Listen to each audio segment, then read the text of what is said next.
merci d'être venus aussi nombreux ce matin pour le sujet « Comment retrouver du sens au travail grâce au bilan de compétences en posture de coaching ». Et la première des choses qu'il faut que j'avoue sur ce sujet-là, c'est qu'en tant qu'ancienne RH, je n'étais pas forcément très fan du bilan de compétences. Donc j'ai travaillé pendant 18 ans dans les ressources humaines dans des groupes industriels en France et à l'étranger. Et j'ai choisi de réaliser une reconversion il y a 3 ans maintenant pour faire des ressources humaines différemment et tourner vers l'humain. Et le bilan de compétences, qui au début n'était pas forcément mon outil de cœur, est venu à moi parce que effectivement la posture de coaching, le coaching, l'accompagnement individuel avec du développement personnel, centré sur la personne, centré sur l'humain, c'est extrêmement transformant, catalyseur de transformation. Mais ça n'est pas des accompagnements qui sont éligibles au CPF et à toutes les subventions de formation. Donc comment démocratiser cette posture de coaching en utilisant une méthodologie qui est connue et reconnue qu'est le bilan de compétences? C'est en intégrant cette posture de coaching à l'intérieur du bilan de compétences et en le rendant beaucoup plus flexible que les outils traditionnels que l'on connaît du bilan de compétences, qui peuvent être parfois un petit peu structurants et un peu tournés sur du process, plus que tourné sur la personne qui est au centre du sujet. Donc voilà, c'est mon coming out du matin en tant qu'ancienne RH. Mais vous allez voir que le sujet de sens est aussi vraiment au centre de nos préoccupations aujourd'hui dans l'environnement professionnel. Donc quelques chiffres pour introduire le sujet. Déjà, 1 Français sur 3 aujourd'hui avoue avoir perdu tout sens au travail depuis cette transition qu'on a connue avec la crise Covid. Donc 1 Français sur 3, c'est quand même énorme. Si on ajoute à ça 45% des salariés qui se disent insatisfaits de la manière dont leurs compétences sont développées au sein du travail, et qu'environ 1 Français sur 2 actifs envisagent, sont en train d'effectuer ou ont déjà effectué une reconversion, on se rend compte qu'en fait, il y a vraiment une mutation profonde actuellement des perceptions qu'on peut avoir du monde du travail, ce qui veut dire qu'on a une forme de dissonance entre la réalité qu'on a sous les yeux et ce qu'on voudrait avoir au quotidien. Et donc ça fait vivre un certain nombre de mal-être, d'incompréhension et de décorrélation entre ce qu'on aimerait vivre et ce qu'on vit réellement. Alors pour parler de retour de sens dans l'environnement professionnel, dans le travail, il faut aussi définir un petit peu le mot sens. Donc il y a 4 grands axes derrière ce mot, qui se cachent derrière ce mot sens, 4 dimensions. La première, c'est la direction, donc se donner un cap, avoir une vision, avoir des objectifs. Ça, c'est se donner du sens. Il y a aussi la signification, c'est-à-dire pourquoi on fait les choses. Quelle est ma mission? À quoi je contribue? Est-ce que ça fait sens pour moi? Est-ce que ça me tient à cœur? Donc là, c'est le sens dans le sens signification. Il y a le sens, la sensation, les 5 sens que l'on connaît. Et aujourd'hui, beaucoup de personnes aussi développent même des sens extrasensoriels, donc d'autres formes de sens, mais dont on parle un peu plus dans la sphère de développement personnel que dans la sphère de l'environnement professionnel. Et là, je vous ai mis donc les 5 sens, le goût, le toucher, la vue, l'odorat et l'ouïe, pour pouvoir ressentir en fait ce sens. Et dans le monde du travail, l'application, c'est que si par exemple on voit une culture d'entreprise qui est X et qu'on voit et qu'on entend des choses qui sont décorrélées dans le comportement des collègues, des managers, des dirigeants, et c'est cette dissonance que l'on vit à ce moment-là et qui fait qu'on perd le sens de ce à quoi on contribue, entre autres. Et la dernière signification, la dernière dimension, c'est la raison d'être. Le sens, dans le sens, quelle est ma mission, quelle est ma raison d'être, comment je peux me sentir accompli dans ce que je fais au quotidien. Et sans transition, se sentir accompli, comment répondre à ces besoins en termes d'accomplissement. Un outil qui permet assez facilement de se poser ces questions, c'est la pyramide de Maslow, où on voit donc un certain nombre d'étages. Chaque étage est indépendant, mais par contre, si l'étage du dessous n'est pas rempli ou pas équilibré, l'étage du dessus aura du mal à être équilibré. Donc, les besoins de base, les besoins physiologiques, savoir manger, boire, se reproduire, dormir, vraiment des choses qui sont peu questionnables aujourd'hui quand on fait de l'accompagnement en bilan de compétences.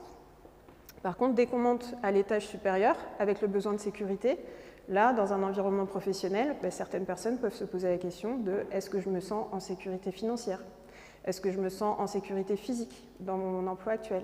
Est-ce que je me sens en sécurité émotionnelle? Est-ce qu'on me traite de la manière dont j'ai besoin aujourd'hui? Est-ce que je me sens en sécurité psychique? Est-ce que j'ai de la manipulation, des choses qui font que dans le quotidien, je ne me sens pas en sécurité? Et ça, malheureusement, encore une fois, mon parcours ressources humaines m'a montré aussi que c'était des choses que des personnes pouvaient vivre dans le quotidien. Tout le monde ne ressent pas les choses de la même manière, on est tous différents, mais ceux qui le ressentent de manière assez forte peuvent avoir un mal-être profond et avoir du coup des mécanismes de défense qui peuvent se mettre en place vis-à-vis des autres. Et là, on peut avoir donc des comportements qui peuvent être en décalage avec ce qu'on pourrait attendre, ou vis-à-vis de soi-même. On peut être aussi en violence vis-à-vis de soi-même quand on vit des choses qu'on n'a pas envie de vivre. L'étage supérieur, donc le besoin d'appartenance. Donc ça, c'est est-ce que j'ai mon groupe familial avec qui je résonne? Est-ce que j'ai mon groupe social, mes amis, mon entourage, où je sens qu'il y a effectivement un alignement, je me sens bien dans ces environnements-là. Et bien sûr, le domaine professionnel est une part intégrante du besoin d'appartenance. On y passe quand même les 3/4 de son temps dans son environnement professionnel. Et est-ce qu'au quotidien, dans son métier, on se sent aligné avec les personnes qui nous entourent, avec les valeurs qui sont portées, qui sont visibles et qui sont partagées avec les uns les autres. Donc si on a cet étage-là d'appartenance qui est équilibré, on peut prétendre à aller sur l'étage supérieur sur la reconnaissance et l'estime de soi. L'estime de soi, c'est quoi? C'est un synonyme, c'est l'amour-propre. Être capable de s'aimer et de s'aimer dans son propre regard, dans le regard des autres, avoir aussi ce retour du regard des autres d'une contribution qui fait sens pour son environnement.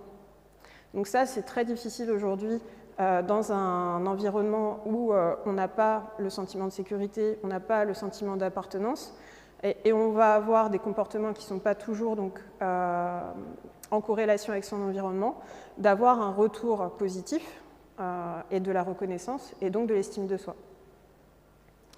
Et c'est bien tous ces petits blocages sur le chemin, petits ou gros d'ailleurs, parce qu'on a des parcours qui sont tous différents, on porte un parcours professionnel certes, mais aussi un parcours personnel. Et souvent, c'est des choses qui ne sont pas écrites dans le CV, mais qui sont tout aussi déterminants de qui on est et ce qu'on propose à son environnement à un instant T. Et c'est pour nous vraiment, pour nous accompagnants en bilan de compétences, en posture de coaching, donc nous, coachs professionnels, le terreau de là où on va pouvoir aller chercher la racine de ce qu'il va falloir débloquer, mettre en lumière, faire prendre conscience de manière à pouvoir libérer et avoir un comportement, avoir une perception des choses, avoir, je vous en prie, André, bonjour, une perception des choses et avoir une compréhension des situations de vie qui sont cohérents. Donc l'accomplissement personnel, c'est vraiment une dimension qui est jusque boutiste, de je suis sur la bonne mission, j'ai en tête la vision du monde qui m'inspire, maintenant je sais que je veux contribuer à quelque chose qui me tient à cœur et j'arrive à le faire parce que j'ai réussi à me mettre en action et devenir acteur de mon quotidien. Donc en plus de cet outil qui est la pyramide de Maslow et qui est souvent révélatrice d'un certain nombre de choses, on va utiliser un autre outil dans nos accompagnements qui est l'ikigai. Voilà, qui est l'ikigai, qui est un concept japonais qui a été conceptualisé sur la philosophie de l'île des centenaires au Japon, où leur philosophie de vie, a priori, ont un effet vraiment très bénéfique sur leur longévité et sur leur bonheur au quotidien. Et donc cet outil-là, qui est assez conceptuel, mais qui est aussi avec 4 dimensions très révélateur, va pouvoir nous aider à aller chercher le sens.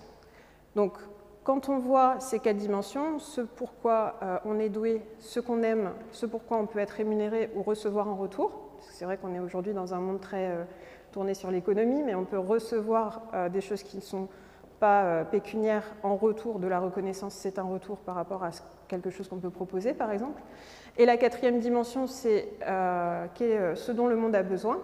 Ce dont le monde a besoin pour nous, c'est-à-dire on ne va pas chercher ce qui inspire le voisin, puisque encore une fois, on a tous des lunettes complètement différentes.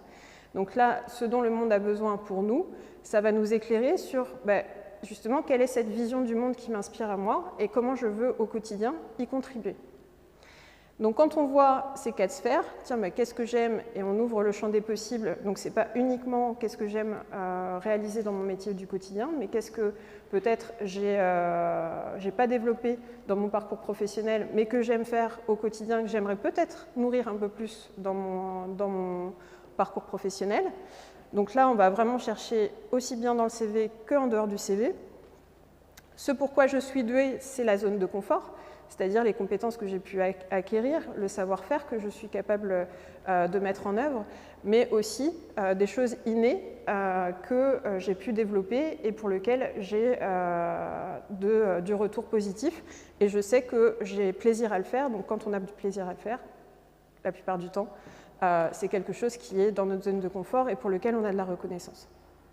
Donc ce qui est intéressant à regarder, c'est que la plupart du temps, et moi à titre personnel, avant ma reconversion, j'étais dans une zone où j'avais des compétences acquises, j'avais une bonne rémunération puisque j'étais dans un environnement d'un grand groupe industriel, donc généralement les grilles de salaire sont tout à fait acceptables.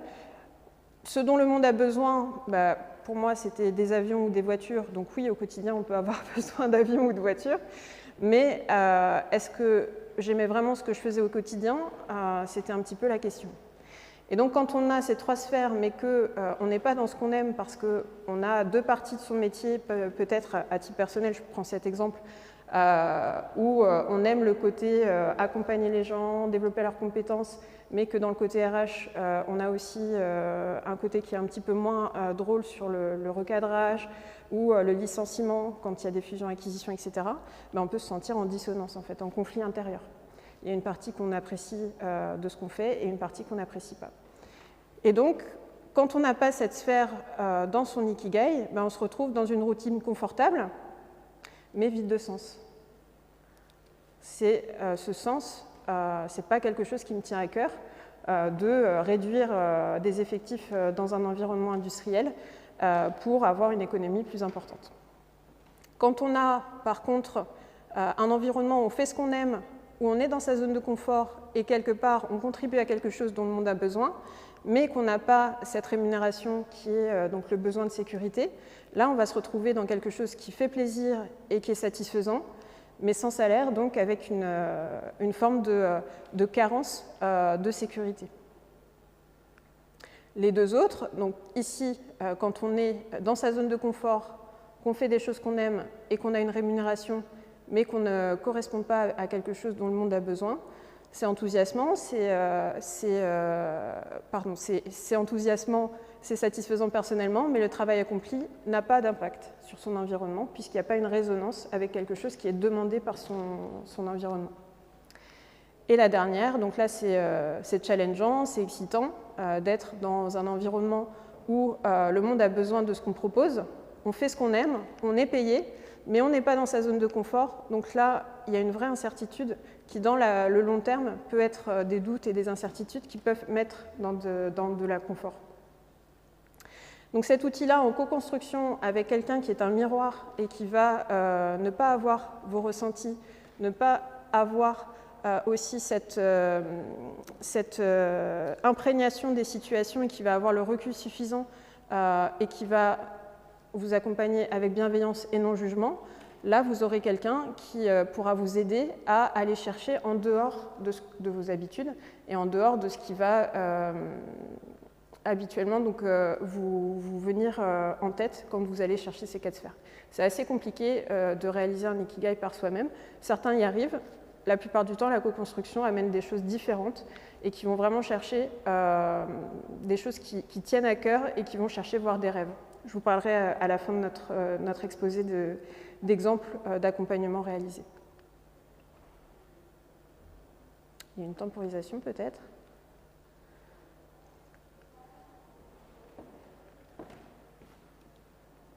Bon, je vais aller à la source.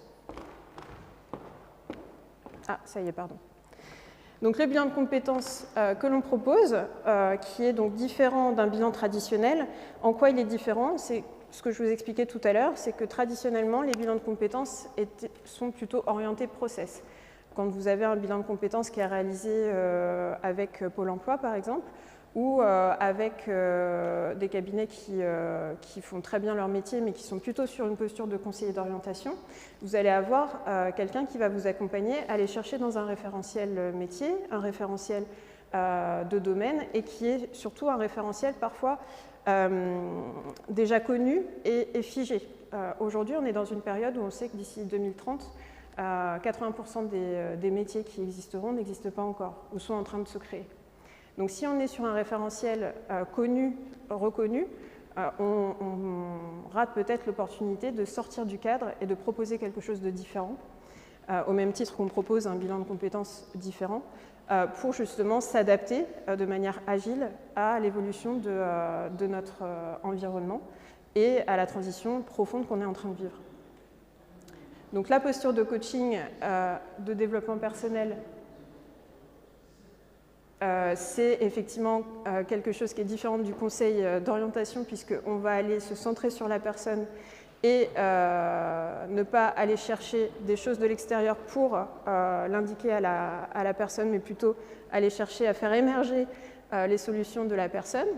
Orienté humain plutôt que process, on va aller chercher aussi de la co-construction plutôt que du questionnaire et des développements écrits. Le résultat émane de l'individu, et ce qui est très fort aussi dans nos accompagnements, c'est qu'à un moment donné du processus, quand on passe la phase de développement personnel où on va chercher les leviers de levée de frein, de déblocage, de construction d'estime de soi, de confiance en soi, et qu'on arrive à des outils tels que le test psychométrique, la cartographie des compétences, l'ikigai, et puis les outils d'accompagnement coaching comme ce que j'ai pu vous montrer de la pyramide de Maslow, il y a un moment où la personne se sent le droit, s'autorise à reprendre le pouvoir sur qui je suis et qu'est-ce que je veux faire aujourd'hui. Parce que des compétences, qu'elles soient comportementales ou techniques, on en a plein, surtout quand on a un parcours qui est déjà construit. On peut en avoir donc une multitude, mais vouloir en transférer dans une reconversion, dans une création ou dans un nouveau métier ou une évolution de carrière, qu'une partie. Parce que l'autre partie, comme l'exemple de mon propre exemple dont je vous parlais tout à l'heure, le fait de savoir encadrer des licenciements, des plans sociaux, je sais le faire. Est-ce que j'ai envie de continuer à le faire? La réponse est non. Donc c'est de pouvoir faire ce tri de ce que l'on est capable de faire et ce que l'on souhaite faire, et ce qui nous fait envie et ce qui nous tient à cœur pour contribuer à quelque chose qui fait sens pour nous. Donc ça, c'est important à un moment donné aussi de savoir refaire ce choix de qu'est-ce qui me nourrit, qu'est-ce qui me fait plaisir, de quoi j'ai envie aujourd'hui. J'ai tout ça qui est à ma disposition, mais voilà ce que j'ai envie de mettre en œuvre. Donc 2 exemples que je voulais vous partager ce matin d'accompagnement que j'ai pu réaliser. Parce que des fois, le bilan de compétences, ça peut faire peur, parce qu'on a l'impression qu'on fait un bilan de compétences pour se reconvertir et changer complètement de métier. Et qu'on va sauter dans le vide et qu'on va devoir démissionner de son ancien travail et aller dans un nouveau travail. Non, le bilan de compétences, il peut se faire à beaucoup d'échelles et dans beaucoup de situations. On peut avoir des personnes qui veulent faire un bilan de compétences parce qu'elles n'ont jamais fait un retour sur soi. À un moment donné, elles ont un beau parcours de 10, 20, 30 ans en entreprise, et que ce temps pour soi, c'est du temps de développement de la connaissance de soi. C'est important à un moment donné de faire des pauses et de savoir faire ce retour sur son expérience. Ça peut être des personnes qui sont dans un environnement professionnel qui ne leur convient plus complètement, mais qui n'ont pas non plus envie de sortir de cette forme de sécurité, de leur contrat, et qui veulent identifier ce qu'on appelle un side project, donc un projet complémentaire à sa vie de salarié, de manière à nourrir des besoins qui ne sont pas nourris dans son environnement professionnel. Et peut-être qu'à un moment donné, ce side project va commencer à prendre de l'ampleur et va venir prendre le pas sur l'environnement salarié qu'on peut avoir au quotidien.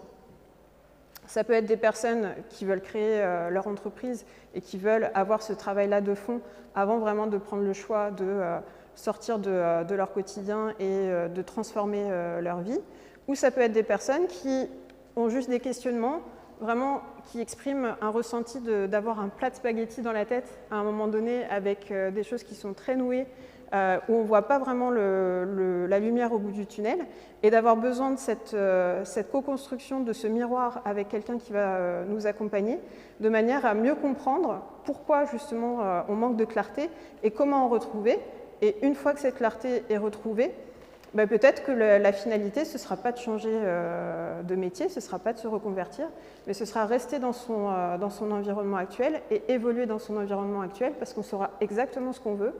Et quand on sait ce qu'on veut et qu'on sait l'exprimer de manière claire, souvent le retour est différent que quand on a ces questionnements et qu'on ne sait pas vraiment exprimer ce qu'on veut et pourquoi on le veut. Donc le premier exemple que je voulais partager avec vous, c'est justement une personne qui venait dans le cadre d'un bilan de compétences pour étudier des alternatives peut-être à la reconversion. Quelqu'un qui avait 47 ans et qui avait déjà un beau parcours derrière lui et qui voyait peut-être des alternatives à l'extérieur de son environnement de travail. Ce qui s'est passé, c'est que dans la phase de développement personnel, on a identifié un certain nombre de comportements qui étaient contre-productifs par rapport à son évolution professionnelle, parce que c'était quelqu'un d'hypersensible et très entier, et qui était capable d'exprimer sans filtre les choses qui lui plaisaient et qui ne lui plaisaient pas.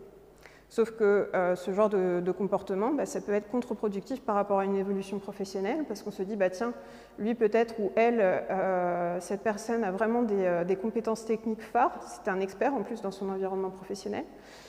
Donc on a vraiment envie de le garder et il a une vraie valeur ajoutée, elle a une vraie valeur ajoutée dans son environnement pro. Mais par contre, si je la fais évoluer ou si je le fais évoluer dans son environnement professionnel, c'est quelqu'un qui va peut-être marcher sur les pieds d'autres personnes et qui va avoir une image d'ingérable ou d'électrons libres, etc. Donc ça, on l'a identifié dans la première phase du bilan de compétences. Et il en a pris conscience et il a compris comment ça pouvait avoir un effet contre-productif par rapport à son objectif. Et quand on est venu aux alternatives professionnelles, il avait bien sûr beaucoup de compétences, donc on avait identifié 3 ou 4 alternatives professionnelles à l'intérieur de l'entreprise ou à l'extérieur.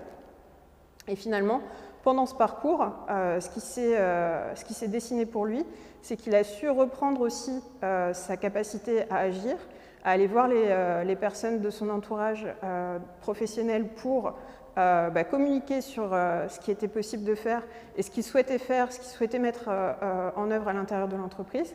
Et à la fin de son bilan de compétences, il avait des alternatives qu'il pouvait mettre en œuvre d'ici à sa retraite sur 3 à 5 ans, des objectifs moyen terme, mais il avait surtout un objectif court terme et une orientation professionnelle avec des entretiens internes à son entreprise.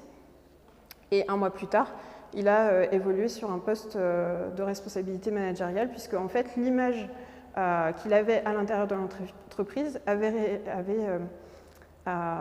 été transformée pendant ce processus. Il a réussi à transformer de l'intérieur, donc ses croyances, ses freins, à montrer une autre image et au travers d'un parcours de bilan de compétences qui peut durer 2, 3, 4 mois, de pouvoir transformer cette image au sein de son entreprise et pouvoir transformer donc, son parcours.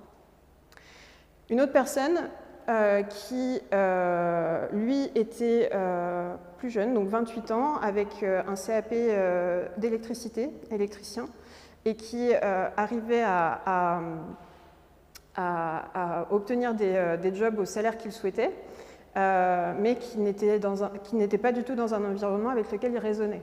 Donc il se rendait compte qu'en fait, sur les chantiers du bâtiment où il pouvait mettre en œuvre ses compétences techniques, il y avait des personnes avec qui il sentait des valeurs qui étaient différentes, un environnement assez rustre qui pour lui était un peu choquant, et il ne souhaitait pas continuer à travailler en tant qu'électricien. Il était assez impatient par rapport à son orientation professionnelle parce que, encore une fois, hypersensible et avec un ressenti fort sur ses émotions. Et ce qui s'est passé, c'est qu'au travers de son Ikigai, on a été chercher le fait que le bois l'apaisait, que ce qu'il aimerait en fait mettre en œuvre dans son environnement professionnel, c'est le fait de pouvoir accompagner des gens, leur permettre d'avoir plus de liberté. Et de manière intuitive, c'est une personne qui avait des yeux qui étaient attirés par des projets de réalisation en bois. Des aménagements de vannes, des tiny house, je ne sais pas si vous voyez ce que c'est, les petites maisons toutes en bois qui sont éco-responsables et modulables et qui permettent de pouvoir mettre cette tiny house à différents endroits de manière un peu nomade, suivant là où on veut vivre. Et donc au travers de ces enquêtes métiers, il s'est renseigné auprès de fabricants de tiny house. Et parfois, le dessin fait bien les choses. Les enquêtes métiers sont des environnements où on n'est pas jugé comme dans un entretien de recrutement. Et au travers de cet entretien qu'il a réalisé avec un fabricant de tiny house, il a eu une proposition d'embauche en tant qu'apprenti pour réaliser un CAP de menuisier avec les compagnons du devoir et commencer son apprentissage. Et donc, il l'a réalisé 2 semaines après son bilan de compétences. Donc, il est chez son fabricant de tiny house. Voilà.